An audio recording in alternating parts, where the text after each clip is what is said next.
మనుషుల జ్ఞానం ప్రసంగి గ్రంథం 8వ అధ్యాయం 1వ వచనం. జ్ఞానులతో సములైన వారెవరు? దేవుడు సములు కాదు. ఎవరు దేవునికి సములు ఎవరు కాదు.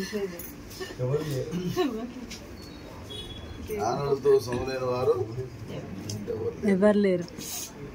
ప్రార్థన చేసుకుందాం. ప్రేమ కలిగిన మా పరలోక తండ్రి, వాక్యం ఏది మాట్లాడే దేవుడు నీవు మాట్లాడితే మేమందరూ మేల్కొనగలం. ఈ వాక్యం ద్వారా మమ్మల్ని దర్శించు.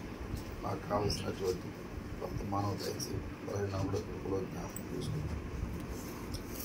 యేసుక్రీస్తు నామమున ప్రార్థించి పెట్టుకుంటున్నాం తండ్రి. ఆమేన్.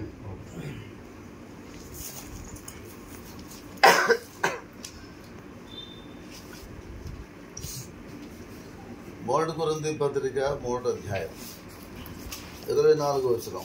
మొదటి కొరింథీ పత్రిక 3వ అధ్యాయం 24వ వచనం. యేసుక్రీస్తు దేవుని జ్ఞానమును దేవుని శక్తియునై ఉన్నాడు. యేసుక్రీస్తు వాడు, ఆయనే జ్ఞానం. మొదటి కొరింథీ పత్రిక 3వ అధ్యాయం 30-31 వచనం. 30-31. దేవుని మూలముగా యేసుక్రీస్తు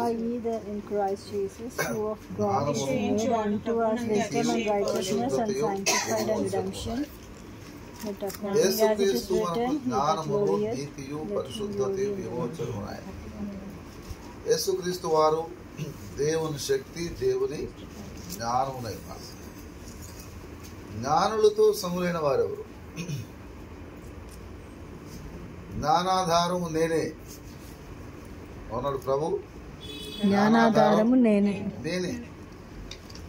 ఆయనకు బోధించగలవాడెవడు? ఆయనతో సమమైనటువంటి వాడెవడు? నాతో మీరు ఎవరిని సమానులుగా చేయుదురు అని దేవుడు క్వశ్చన్ మార్క్ పెడుతున్నాడు. నన్ను ఎవరికి సాటి చేయుదురు? నన్ను ఎవరితో సమానులుగా తర్వాత నాకు ఎవరిని పోటీ చేయగలరు అని చెప్పి దేవుడు సెలవిస్తున్నాడు. ఈ 3 మాటలు కూడా మనం దేవుని వాక్యంలో నుండి చదువుకున్నాం. యెషయా గ్రంథం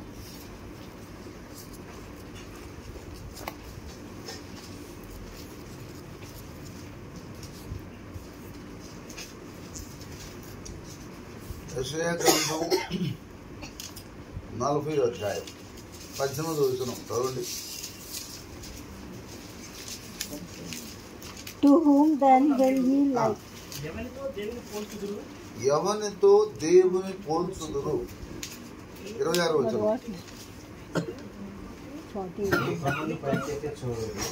ఎవరితో దేవుని సాటి చేయుదురు? 46వ అధ్యాయం 5వ వచనం.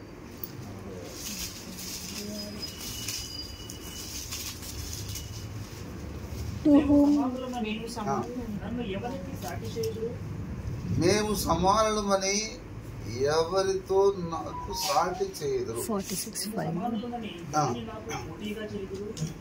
సమానులమని ఎవరు నాకు పోటీగా చేయుదురు?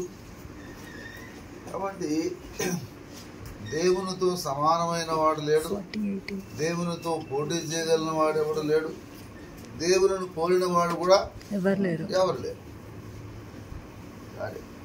ఇప్పుడు దేవుని వాక్యంలో ఎవరికి జ్ఞానం ఇస్తాడు దేవుడు? యెహోవాను భయభక్తులు కలిగి జీవించిన వారికి జ్ఞానం వస్తుంది. సూపర్ చెప్పు.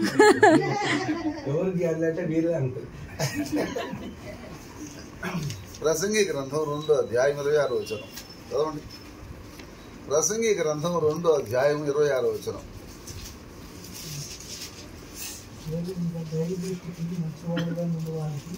ఏలయనగా దైవ దృష్టికి మంచివాడుగా ఉండువానికి దేవుడు జ్ఞానమును, తెలివిని, ఆనందమును అనుగ్రహించు. మళ్ళీ దైవ దృష్టికి మంచివాడుగా ఉండువానికి. శ్రీనివాసరావు గారికి ఎందుకు డాక్టర్ ఇచ్చినాడు దేవుడు? This is the reason.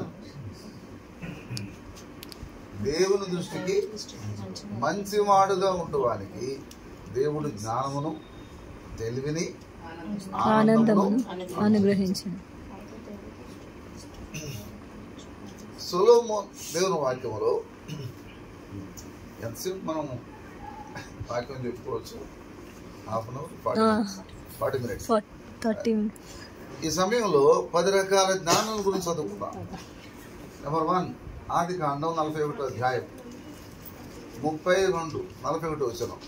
ఆదికాండం 41వ అధ్యాయం 32వ వచనం, 41వ వచనం, 43వ వచనం.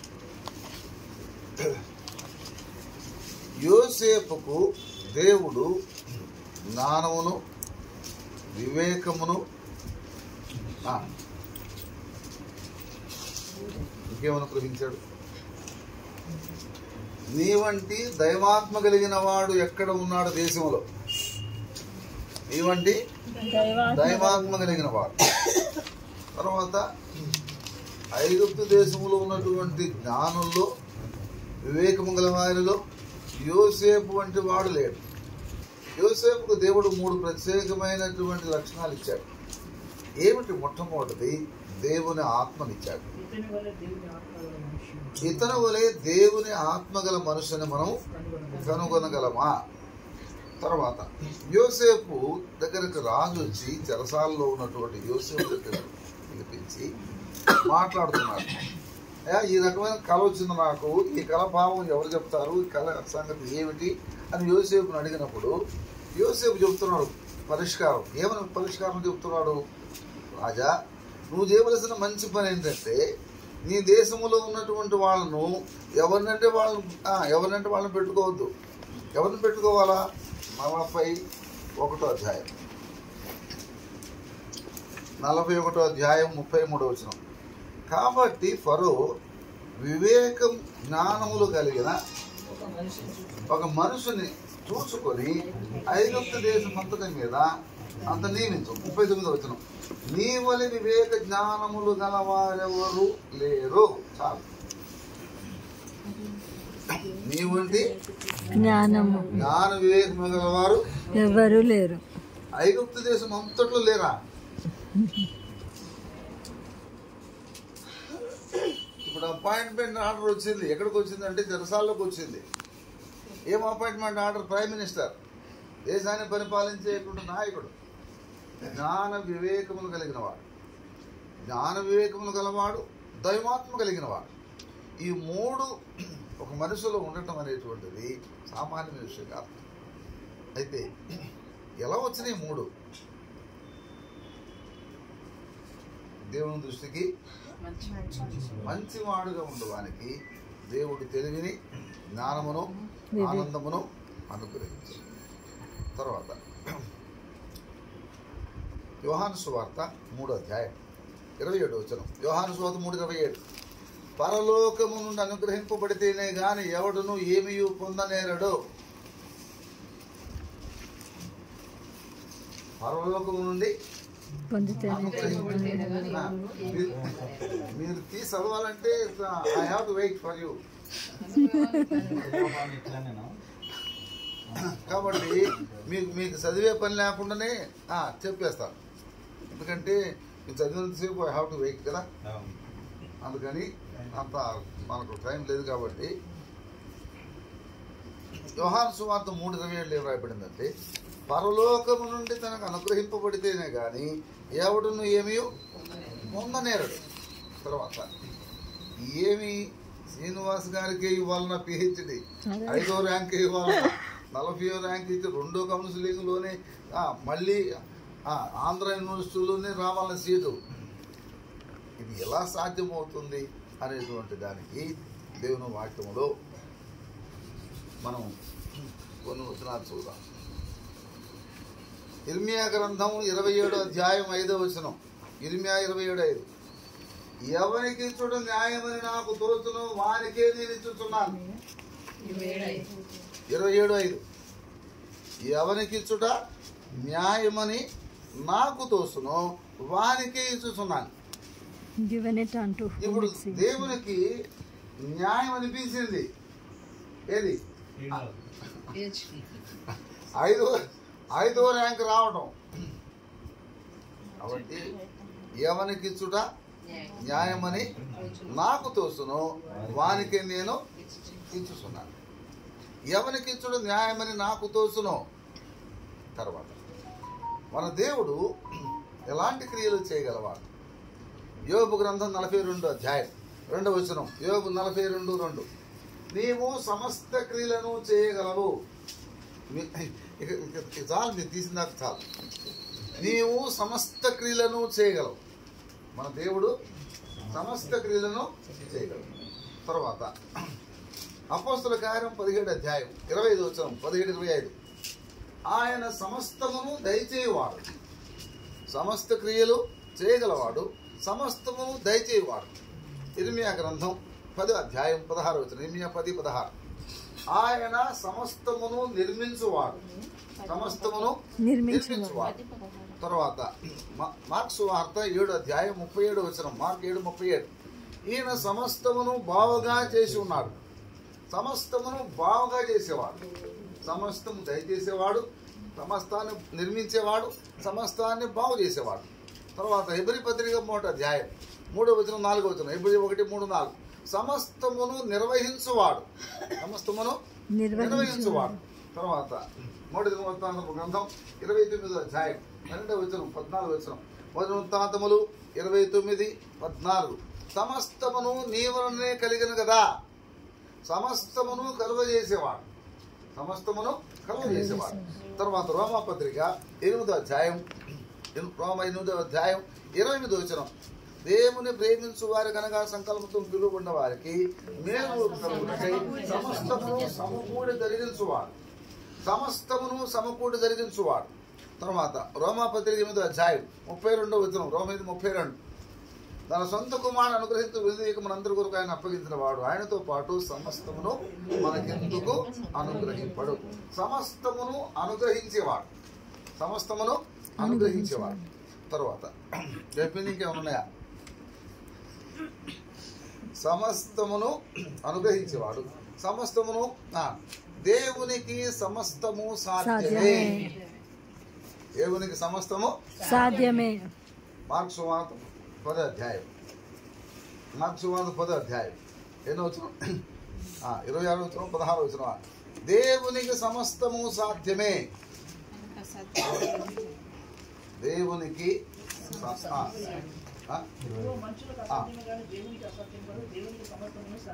ఎన్నో వచనం? 27వ వచనం. దేవునికి సమస్తము సాధ్యమే. తర్వాత ఇప్పుడు సమస్తమును మనకెందుకు అనుగ్రహింపడు, సమస్తమును దయచేసేవాడు. ఇప్పుడు ఇవన్నీ కలిసి ఒక లైన్లో చదువుదాం. మొత్తం 10 వచ్చినాయా, 12 వచ్చినాయా, 11 వచ్చినాయి. ఈ 11 వరుస లైన్లో చదవండి. మిమ్మల్ని బాధ పెట్టేందుకు అందరూ పలకండి. మన దేవుడు సమస్త క్రియలను చేయగలడు. సమస్తమును దయచేయువాడు. సమస్తమును అనుగ్రహించువాడు. సమస్తమునకు ఆధారభూతుడు. సమస్తమును నిర్వహించువాడు. సమస్తమును జరిగించువాడు. సమస్తమును బాగుగా చేయువాడు.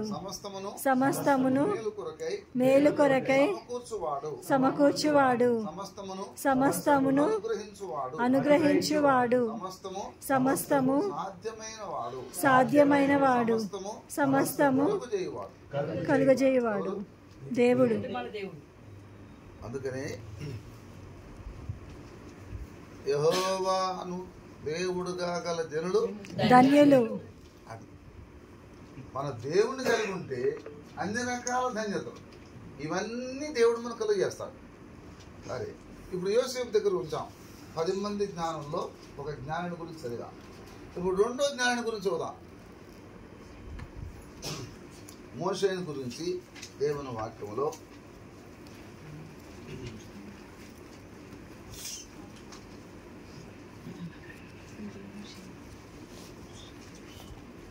అపోస్తల కార్యం 7వ అధ్యాయం. అపోస్తల కార్యములు 7వ అధ్యాయం.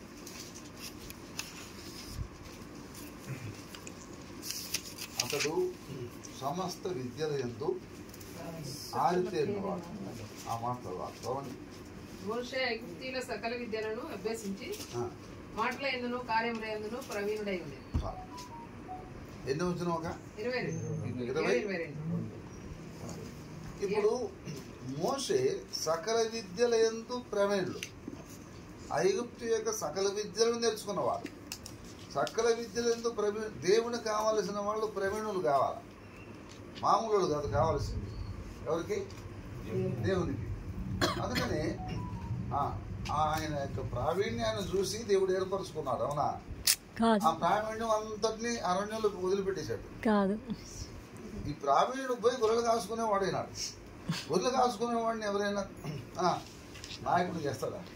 అయితే ఆ గొర్రెలను కాయకుండా ఇశ్రాయేలు ప్రజలను నడిపించడానికి దేవుడు ఏర్పాటు చేసుకున్నాడు. ఇప్పుడు దేవుని యొక్క ఆత్మ ద్వారా నడిపించబడి దేవుడు చెప్పిన సమస్తాన్ని కూడా జరిగిస్తూ వచ్చాడు. ఇప్పుడు యెహోషువను గురించి రాయబడింది. యెహోషువను గురించి ఏమి రాయబడింది చదువుతాం. వాక్యంలో యెహోషువ గ్రంథం 10వ అధ్యాయం. సమస్తం జ్ఞానాన్ని గురించి మనం చదవాలి. సంఖ్యాకాండం 27వ అధ్యాయం. సంఖ్యాకాండం 27వ అధ్యాయం 18వ వచనం. And the Lord said unto మోషేతో ఇట్లా నూను కుమారుడైన యెహోషువ ఆత్మను పొందినవాడు, నీవు అతన్ని తీసుకొని అతని మీద నీ చెయ్యి ఉంచు. ఇప్పుడు దైవాత్మ కలిగినటువంటి వాడు దేవుని యొక్క వాక్యాన్ని ఎలా చదవమన్నాడు దేవుడు? యెహోషువ గ్రంథం 1వ అధ్యాయం 5 నుంచి చదువుతున్నారు. యెహోషువ 1వ అధ్యాయం 5 నుంచి 8 చదువుతున్నారు. నీవు ధర్మశాస్త్రము బోధింపక తప్పిపోకూడదు. ధర్మశాస్త్రము దివారాత్రము ధ్యానించవలను. తర్వాత ధర్మశాస్త్ర ప్రకారం నడుచుకునవలను. కుడికి కానీ ఎడమకు కానీ దాని నుండి తొలగిపోకూడదు. భయపడకము, ధైర్యంగా ఉండుము, నిబ్బరముగా ఉండుము, జడేయకము, నేను నీకు తోడై ఉన్నాను, నిన్ను విడువను, నిన్ను ఎడబాయను. ఇప్పుడు దేవుడు చెప్పినటువంటి ఈ మాటలన్నీ కూడా యెహోషువలో మనం ఏం చదువుతున్నామంటే దైవికమైనటువంటి జ్ఞానముతో దేవుని ప్రజలను నడిపిస్తూ యుద్ధము చేస్తూ వచ్చాడు. ఇప్పుడు 3 రకాలైనటువంటి జ్ఞానం చదివాం. ఇప్పుడు 4వ రకమైన జ్ఞానం చూద్దాం. 2వ సమూయేలు గ్రంథం 14వ అధ్యాయం 20వ వచనం. 2వ సమూయేలు గ్రంథం 14:20. నీవు దేవదూత జ్ఞానము వంటి జ్ఞానము గలవాడు అన్నారు. దావీదు గురించి ఏం రాయబడిందంటే దేవదూత జ్ఞానం వంటి జ్ఞానము కలిగిన వాడు. దావీదు ఏం పని చేసేవాడో మనకు తెలుసు. అతడు గొర్రెలను కాస్తున్నాడు, అతడు గొర్రెలు మేపుతున్నాడు, అతడు గొర్రెల దొడ్లో ఉన్నాడు అని చెప్పగానే సమూయేలు ఏమన్నాడు? అతను పిలిపించము అన్నాడు. అతను వచ్చిన దాకా ఈ ప్రోగ్రాం కొంచెం ఆపేద్దాం. ఏది అభిషేకం చేసే ప్రోగ్రాం ఆపేద్దాం. ఆయన వచ్చిన దాకా వెయిట్ చేశాడు. వచ్చిన తర్వాత దేవుడు చెప్తున్నాడు సమూయేలు ఏమని? నేను కోరుకున్నవాడు ఇతడే. ఇప్పుడు గొర్రెల దొడ్లో పనిచేసేటువంటి వారిని తీసుకుని వచ్చి ఇశ్రాయేలు ప్రజలను పరిపాలన చేసేటువంటి నాయకుడుగా నియమించాడు. ఇది 78వ కీర్తన 70-72 వచనం చూద్దాం. 78-70-72. గొర్రెల దొడ్లో గొర్రెలను మేపడం మాన్పించి ఇశ్రాయేలు ప్రజలను పరిపాలించడానికి నడిపించడానికి ఆయన కోరుకొని తీసుకొచ్చాడు. ఆయన యథార్థముగా పరిపాలన చేశాను అని చెప్పి ఇప్పుడు దేవదూత జ్ఞానం వంటి వాడు ఇప్పుడు 4 అయినాడు. ఇప్పుడు 5వ వ్యక్తిని చూద్దాం. 2 వృత్తాంతముల గ్రంథం 1వ అధ్యాయం 10వ వచనం 11వ వచనం. 2 వృత్తాంతములు 1:10-11. నీవు ఐశ్వర్యమును సొమ్మునైనను అడగక శత్రువుల యొక్క ప్రాణమునైనను అడగలేదు కనుక నీకు ఐశ్వర్యమును సొమ్మును జ్ఞానమును నీకు ఇచ్చుచున్నాను. అడగకపోయినా ఇచ్చాడు దేవుడు. ఎవరికి? ఐశ్వర్యము, సొమ్ము, ఐశ్వర్యము, జ్ఞానం. చూడారా, దేవుడు ఇవ్వటం అనేటువంటిది ఇది కేవలం దేవుని కృప. ఇప్పుడు సొలొమోను యొక్క జ్ఞానాన్ని చూడడానికి వచ్చింది అమ్మ ఎవరు? శేబ దేశపు ఆమె వచ్చి ఆశ్చర్యపడింది. ఏం ఆశ్చర్యపడింది? ఆయన మాటలు వినేటువంటి సేవకులు, ఆయన దగ్గర కూర్చునేటువంటి ఆయన దాసులు, ఆయన చెప్పే మాటలు ఇవన్నీ విని ఆశ్చర్యపడిపోయింది. అంటే సొలొమోను యొక్క జ్ఞానం ప్రపంచంలోనే ఆయన జ్ఞానం అని దేవుడు ఇచ్చినటువంటి జ్ఞానం. సరే, ఆయన మళ్ళీ ఆ జ్ఞానంతో సరిపెట్టుకోకుండా ఆయన ఏం చేశాడంటే పిహెచ్డీలు చేయడం మొదలుపెట్టాడు.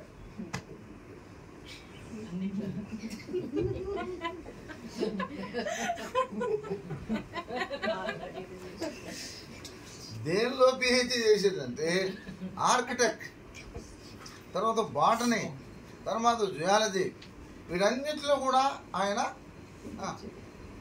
పిహెచ్డీ చేశాడు. చేసిన తర్వాత అంతటితో ఆగిపోయినాడా? He wants to enjoy his life.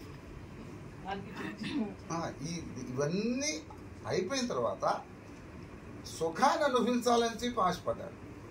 ఆశపడి ప్రపంచమంతటిని కూడా పరిశీలన చేసి ఎంత సుఖంగా మనుషుడు జీవిస్తాడో అంత సుఖంగా బతకాలి. అనగా నా కంటికి ఏదైతే కనపడుతుందో దాన్ని నేను అనుభవించాలా. బాగుంది ఆలోచన.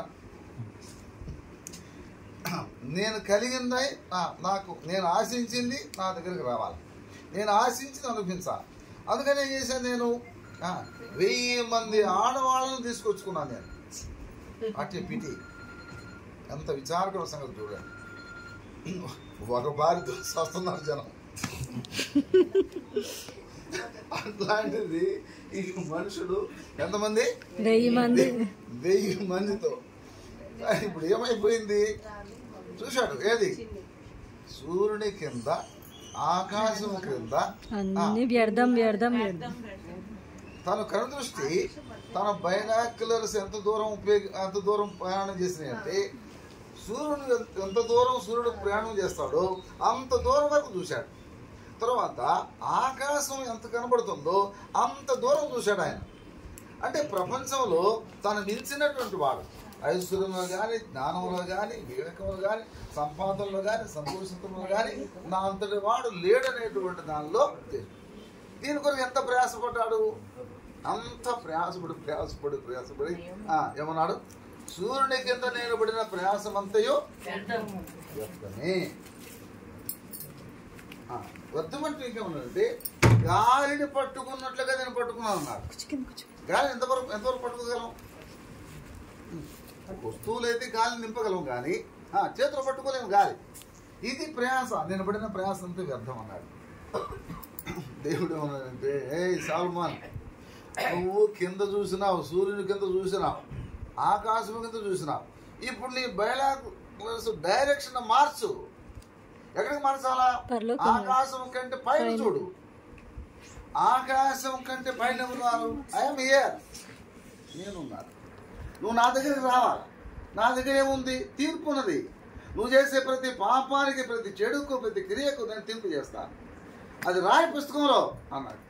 అందుకని వ్యర్థం అని రాసినటువంటి ఈ జ్ఞాని ఏం రాశాడంటే ప్రసంగి గ్రంథం 12:13 మనుషులందరూ ఆయన యందు భయభక్తులు కలిగి నడుచుకున్నారు. ఇది మానవ కోటికి ఇది. తప్పనిసరిగా దేవుని దగ్గర మనుషులు ఏం చేయాలా? భయభక్తులు జీవించాలి. ఎందుకు భయభక్తులు జీవించాలా? గూఢమైన ప్రతి అంశమును గురించి దేవుడు విమర్శ చేయనప్పుడు అది మంచిదే కానీ చెడ్డదే కానీ దేవుడు దానిని తీర్పులోనికి తెచ్చును.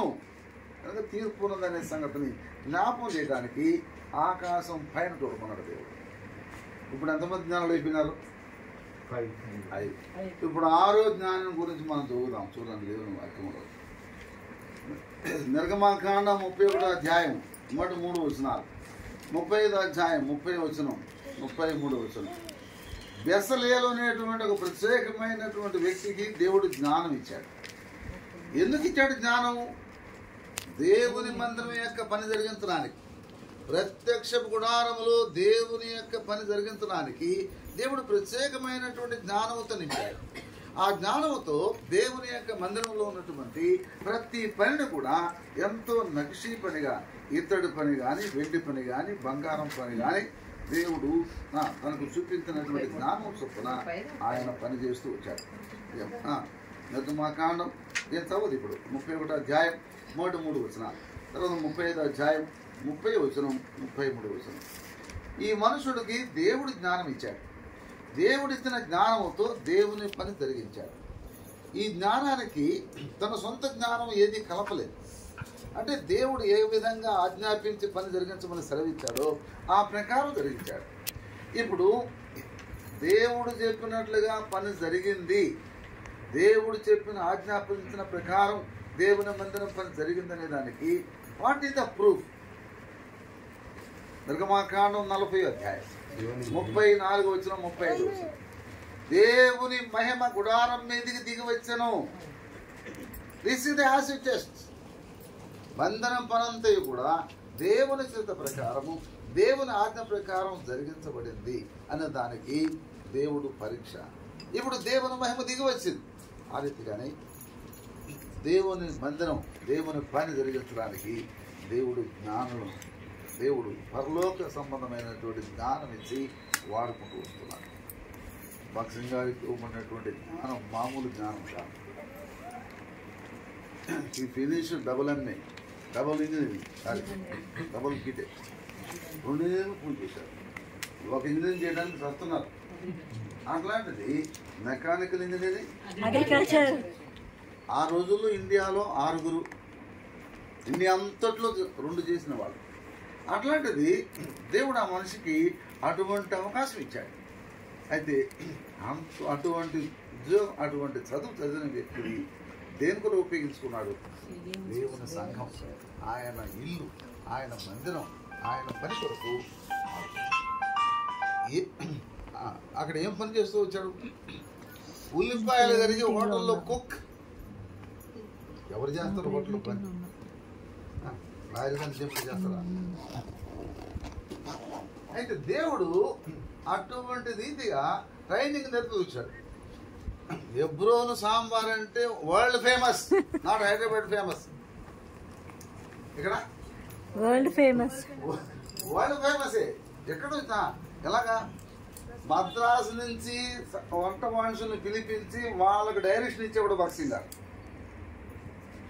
వంట చేయడానికి మద్రాసుని పిలిపించేవాడు, వాళ్ళకు సలహాలు ఇచ్చేవాడు.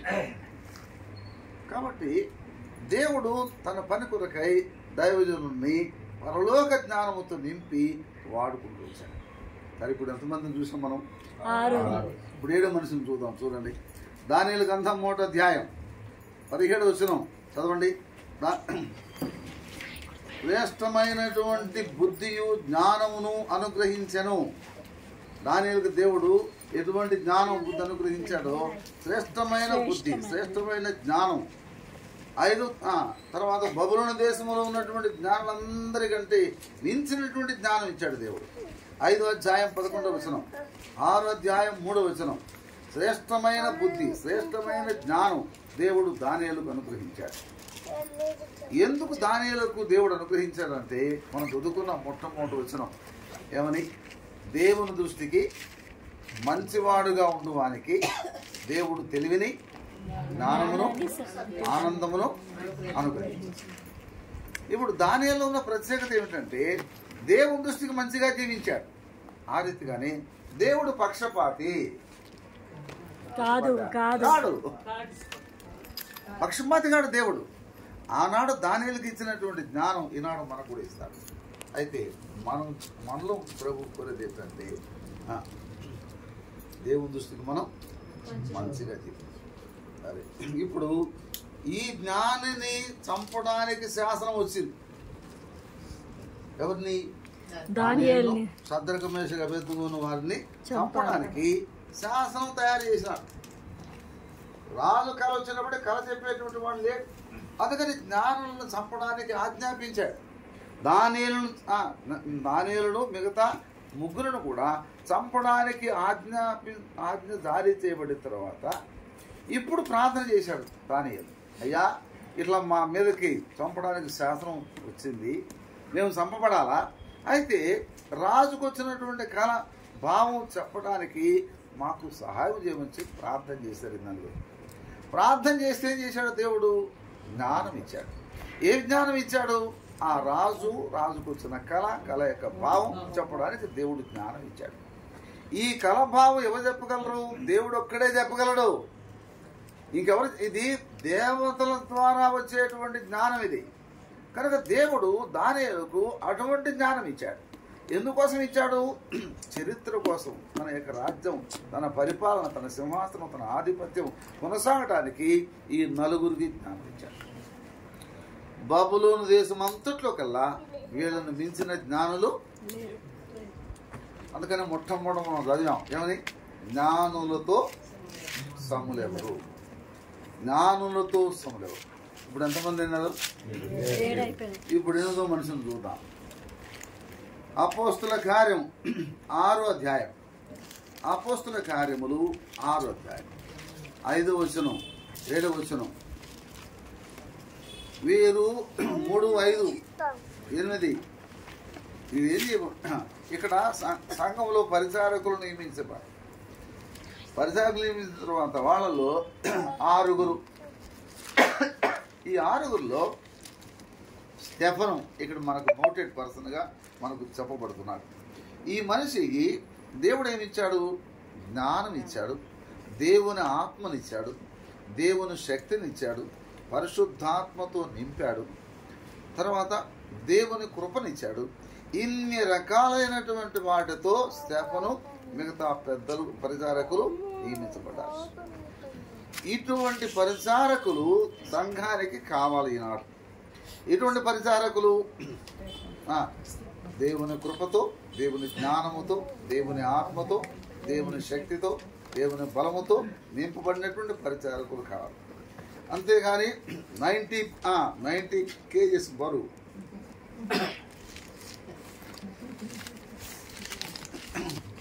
కాబట్టి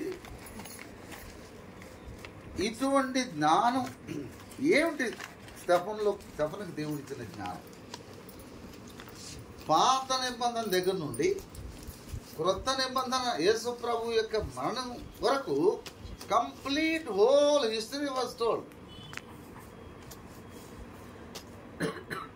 ఆదాము దగ్గర మొదలు పెట్టుకొని ఆదాము, మోషే, దావీదు, సొలొమోను, ఈ విధంగా యేసు ప్రభు మరణించినంత వరకు ఆయన వాక్యం చెబుతూనే మొత్తం చెప్పాడు.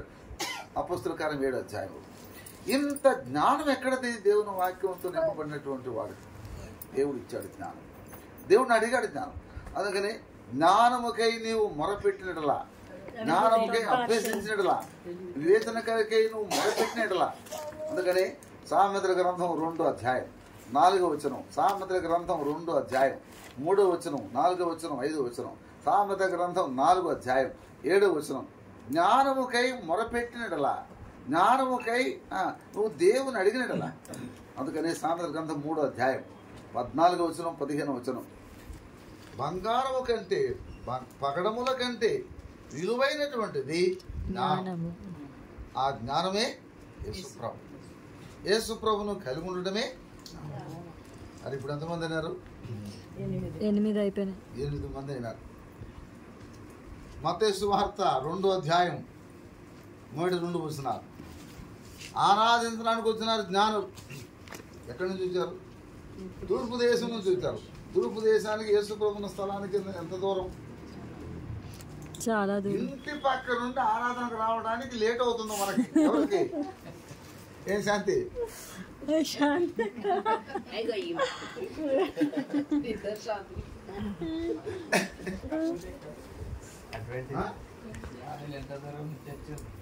కాబట్టి ఇన్ని వేల మైళ్ళు ప్రయాణం చేసి వచ్చారు. ఎందుకు వచ్చారు? ఆరాధించడానికి వచ్చారు. ఏం తీసుకొచ్చారు? వచ్చినప్పుడు పెట్టెల నిండా బంగారం, సాంబ్రాణి.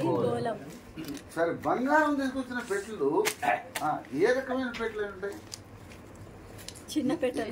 ఈ సైజు ఉంటే బంగారం వస్తువులు దాచిపెట్టే పెట్టెలు కదా.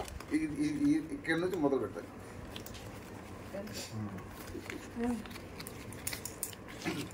ఎంత బంగారం తీసుకొచ్చుకుంటారు వాళ్ళు. ఇది సమర్పణ, ఇది ప్రభువుని ప్రేమించే విధానం. ఈ జ్ఞానులు అంత దూరం ప్రయాణం చేసి, కష్టమైన ప్రయాణం చేసి, సమర్పించుకొని, త్యాగం చేసుకొని ఇప్పుడు విలువైనటువంటి వస్తువులు తీసుకొచ్చి ప్రభువుకి ఇచ్చారు. మనం ఆరాధన చేస్తాం, ఖర్చు లేనటువంటి ఆరాధన. ఖర్చు లేని ఆరాధన. ప్రభానికి స్తోత్రం స్తోత్రం మైకు తీసుకొని గట్టిగా చెప్తే అయిపోయింది, దానికేం ఖర్చు అవసరం లేదు కదా. వాళ్ళు చేసే ఆరాధనకు మనం చేసే ఆరాధనకు ఎంత తేడా ఉంది. ఇది జ్ఞానం నేర్పి మనకు పాఠం. ఎంతమంది 9 మంది. ప్రకటన గ్రంథం 1వ అధ్యాయం. ప్రకటన గ్రంథం 1వ అధ్యాయం. హెడ్డింగ్ చదవండి ఎవరైనా.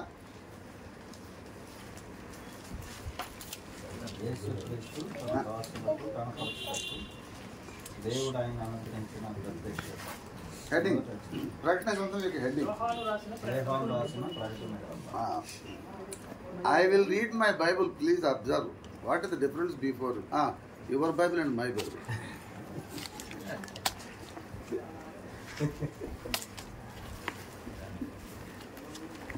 గట్టిగా అందరికి వినపడాలా. పరమార్థ జ్ఞానియగు యోహాను వ్రాసిన ప్రకటన గ్రంథం. మళ్ళీ పరమార్థ జ్ఞానియగు యోహాను వ్రాసిన ప్రకటన గ్రంథం. మళ్ళీ పరమార్థ జ్ఞానియగు యోహాను వ్రాసిన ప్రకటన గ్రంథం. చాలు. మీ బైబిల్ ఏమనుంది? Very simple. నా బైబిల్ మీ బైబిల్ ఉన్న తేడా అది.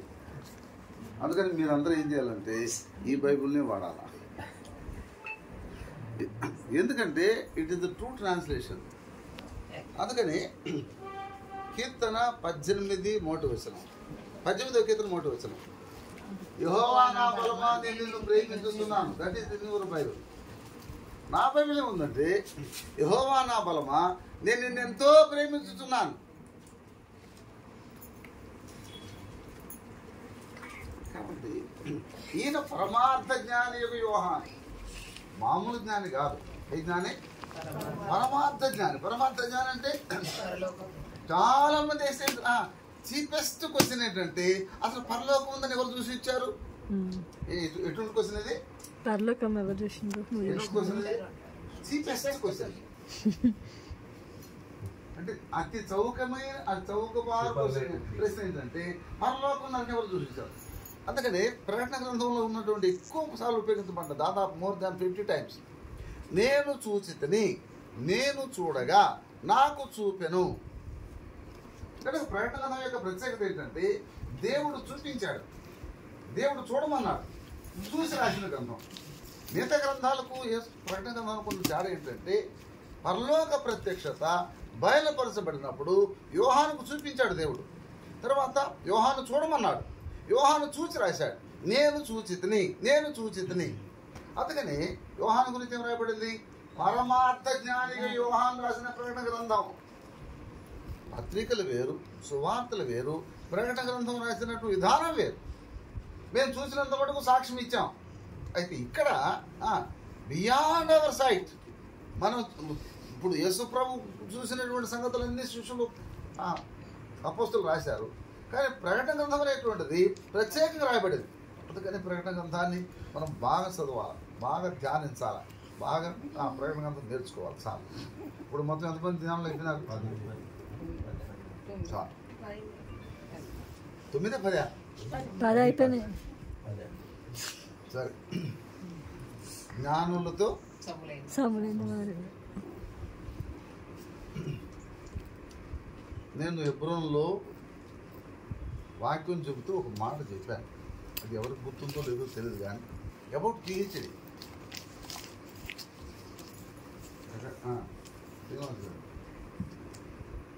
ప్రతి దేవుని సేవకుడు పరిశుద్ధ గ్రంథంలో పిహెచ్డి చేయాలని చెప్పారు. ప్రతి విశ్వాసి కూడా దేవుని వాక్యంలో పిహెచ్డి చేయాలని చెప్పారు. దానికి ఒక వాక్యం కూడా చూపించాను. ఎజ్రా గ్రంథం 7వ అధ్యాయం 10వ వచనం. ఎజ్రా 7:10. ఎజ్రా ధర్మశాస్త్రమును బోధించుటకును, దాని ప్రకారం నడుచుకున్నటకును, దాన్ని నేర్పుటకును, దాన్ని పరిశోధించుటకును దృఢ నిశ్చయము చేసుకును. దీనికి పరిశోధించడానికి ఏంటంటే పరిశోధనే తపస్సే. కాబట్టి ఈ తపస్సు దీనిలో కూడా చేయాలి. ఇప్పుడు ఎవరు శ్రీనివాస్ గారు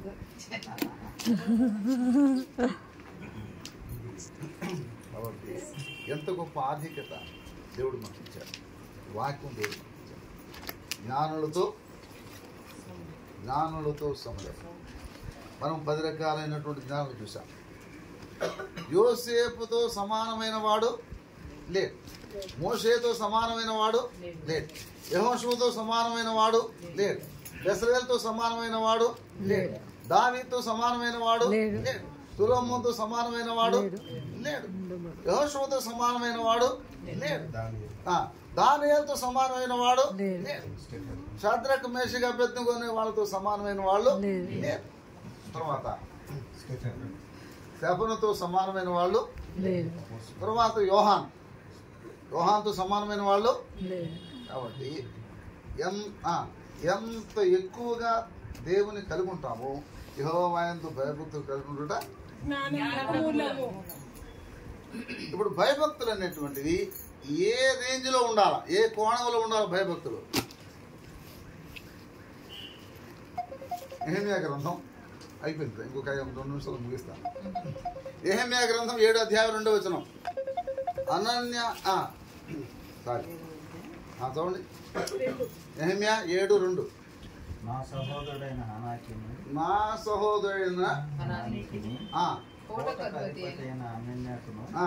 యెరూషలేము పైన అధికారం ఇచ్చితిని. అనన్య నమ్మకమైన మనుషుడు అందరికంటే ఎక్కువగా దేవుని ఎదుట భయభక్తులు గలవాడు. అందరికంటే ఎక్కువగా క్లాసులో ఫస్ట్ ర్యాంక్ రావాలా? నీకే. అందుకే స్కూల్కి పంపించేది, అందుకే ఫీజులు కట్టేది ఊరకనా. అందుకే ప్యాంట్లు షర్ట్లు అటువంటి ఎందుకు గురించారు అనుకున్నావు? టాపర్గా ఉండడానికి, ఫస్ట్ ర్యాంక్ రావడానికి. అర్థమైందా? ఎందుకు బాక్సులు కట్టేది? ఎందుకు పని లేకుండా మీ అమ్మకి మీ డాడీకి. మళ్ళీ చదవండి వచనం. అనని అందరికంటే ఎక్కువ భయభక్తులు గలవాడు. అందరికంటే దేవుని యందు అందరికంటే ఎక్కువగా. క్లాసులో అందరికంటే టాపర్ ఎవరంటే ఫలానా అమ్మాయి, ఫలానా అబ్బాయి. అలాగే మన ఫ్యామిలీలో అందరికంటే భయభక్తులు కలిగిన వాళ్ళు ఎవరు? ఇదొక ప్రశ్న. సండే స్కూల్ టీచర్లు, హెబ్రోన్లో పనిచేసే వాళ్ళు అందరికంటే ఎక్కువ భయభక్తులు కలిగిన వాళ్ళు ఎవరు? హెబ్రోన్ విశ్వాసుల్లో అందరికంటే ఎక్కువ భయభక్తులు కలిగిన వాళ్ళు విశ్వాసులు ఎవరు? This is the question. దేవుడి వాక్యం దీవించును గాక.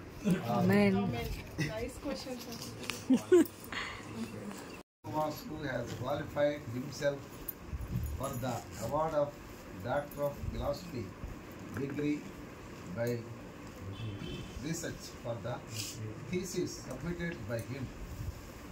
Electoral process in India, a critical legal study, and that he has fulfilled all that are necessary for the formal presentation of the degree of Doctor of Philosophy in law in the year 2023.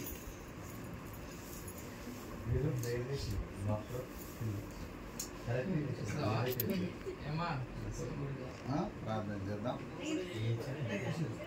ప్రార్థన. ప్రేమ కలిగిన మా పరలోకపు తండ్రి, మీ దాసుకు ఇచ్చిన doctorate కొరకే మీకు వందనాలు. మీ మహిమార్థమై ఉపయోగించుకోవడానికి సహాయపడు. ఈ దాసును ప్రయాసం తీర్చు. పరలోకము నుండి అనుగ్రహించిన కానీ ఎవడు నువ్వు ఏమీ పొందనేరడని మాట్లాడుకై నీకు వందనాలు. మీరు సమస్త క్రియలు జరిగించావు, సమస్తమైనటువంటి జ్ఞానం అనుగ్రహించావు. ఈ రీతిగా మిగులుతున్నందుకు సహాయపడని వందనాలు. మీ నామాన్ని ఘనత మహిమారు తీసుకుంటూ యేసుక్రీస్తు నామను ప్రార్థించి ఎదుర్కొంటున్నాను తండ్రి. ఆమేన్.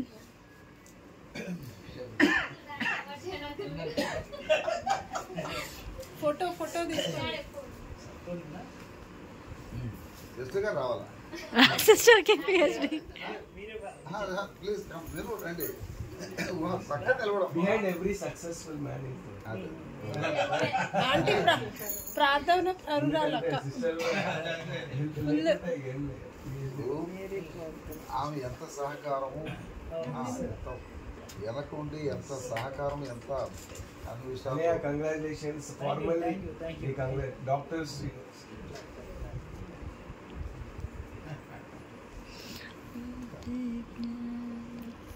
Right.